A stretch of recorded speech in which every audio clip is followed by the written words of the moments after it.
But I cannot do it, he said to himself. Truly, I cannot.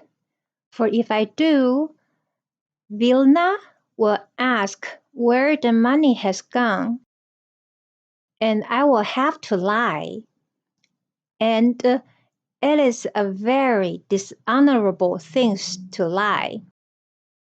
He put the coin in his pocket.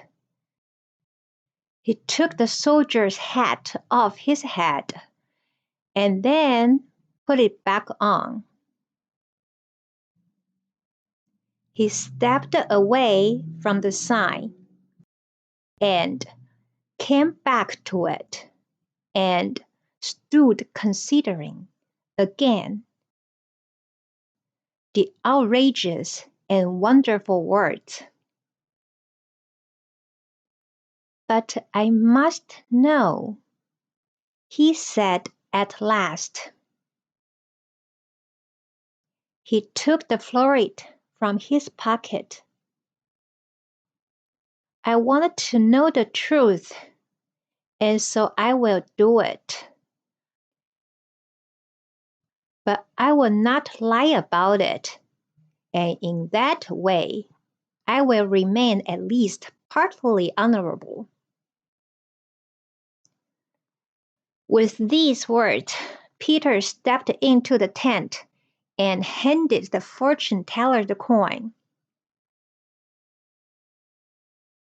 And she, without even looking at him, said, "One florin will buy you one answer, and only one. Do you understand?" "Yes," said Peter. He stood in the small patch of light, making its solemn way through the open flap of the tent. He let the fortune teller take his hand. She examined it closely, moving her eyes back and forth, as if there were a whole host of very small words inscribed there. An entire book about Peter composed atop his palm. "Huh," she said at last. She stroked his hand and squinted up at his face.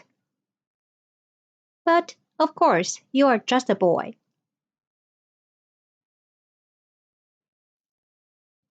"I'm 10 years old," said Peter. He took the hat from his head and stood as straight and tall as he was able. "And I'm training to become a soldier, brave and true. But it does not matter how old I am. You took the florin, so now you must give me my answer."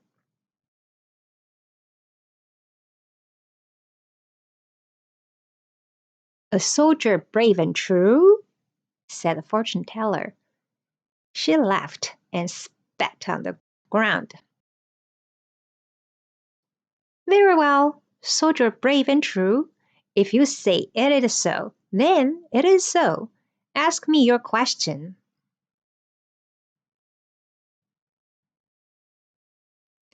Peter felt a small stab of fear. What if, after all this time, he could not bear the truth? What if he did not really want to know? "Speak," said the fortune teller. "Ask." "My parents," said Peter. "That is your question?" said the fortune teller. There. Peter's hands trembled. "That is not my question," he said. "I know that already. You must tell me something that I do not know. You must tell me of another. You must tell me." The fortune teller narrowed her eyes. Ah, she said. Her? Your sister? That is your question? Very well, she lives. Peter's heart seized upon the words. She lives! She lives! No, please, said Peter. He closed his eyes. He concentrated. If she lives, then I must find her. So my question is,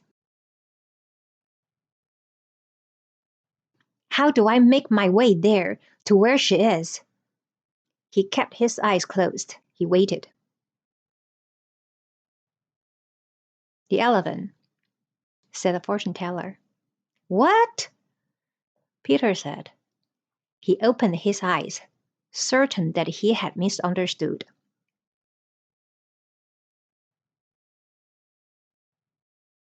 You must follow the elephant, said the fortune teller. She will lead you there.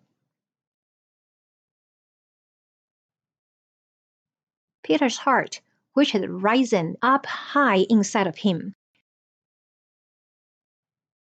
now sank slowly back to its normal. Peter's heart, which had risen up high inside of him, now sank slowly back to its normal resting place.